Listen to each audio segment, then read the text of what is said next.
of the collective. It's got nothing to do with me.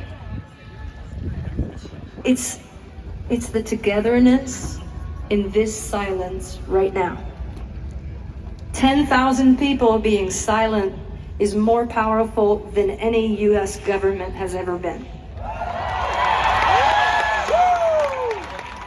Congregations like these ones terrify tyrannical world leaders and all power and money structures, because it's in these moments where we might accidentally fully realize our potential as a collective. And the most radical and the most dangerous thing that we can unanimously experience together, and this is going to sound wholesome, but it's not, is love. Because if we love one another, we might defend one another. To power structures, folk music is and always has been utterly fucking destructive. It destroys it. It's a truth teller and it's a power killer.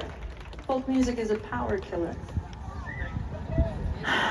I'm acutely aware of this primitive feeling every time I'm here. The undercurrent of it, the history in this place and places like it really, really genuinely move me. I love you too. I do. There have been many pockets of this over time, and they've shaped the music that we love and the best parts of our collective culture. There was always a time of community. There were scenes. Some of these scenes manifested themselves here on this very stage. There was Greenwich Village, Haight-Ashbury, Tin Pan Alley and Denmark Street, Motown in Detroit, the Bakersfield Sound, Memphis Sun Studios, Preservation Hall. There was grunge in my own hometown of Seattle. And of course, there was Laurel Canyon. Groups of otherwise disenfranchised artists that gathered themselves around a place, a time in history, or sometimes even a person to create a powerful movement of communal support. Sometimes a little healthy friction, competitiveness, a little political discourse, of romance maybe, a primitive connectedness that transcends every kind of human separation to make music together instead of apart. My friends here today have gathered around a person and a place to do just that. And Brandi and Friends is not really our name. For the last 3 years, like a wayward transient gang standing around a barrel fire to warm our hands, we've been brought together in the living room of one Joan Anderson from Saskatoon, Saskatchewan.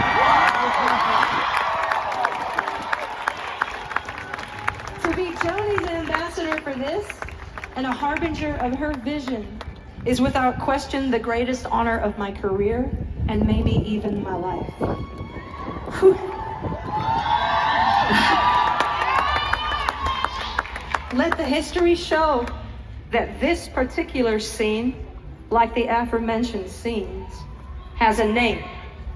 This scene shall be forever known henceforth as the Joni Jam. Because of the Joni Jams, we've made albums together, we've written songs, sat in with one another, we've filled festivals, we've gone on tour, we've gotten to know each other's families, and we've created a revolving door of friendship for all walks of life to enter into these evenings one way and leave a different artist. Nothing brings young folk singers together in naked equality quite like the sheer terror of trying out a new song in front of Joni Mitchell. God fucking forbid we have the audacity to try out one of hers. The Joni Jams have fed us elevated hot dogs, wine, and humility. No one has a video.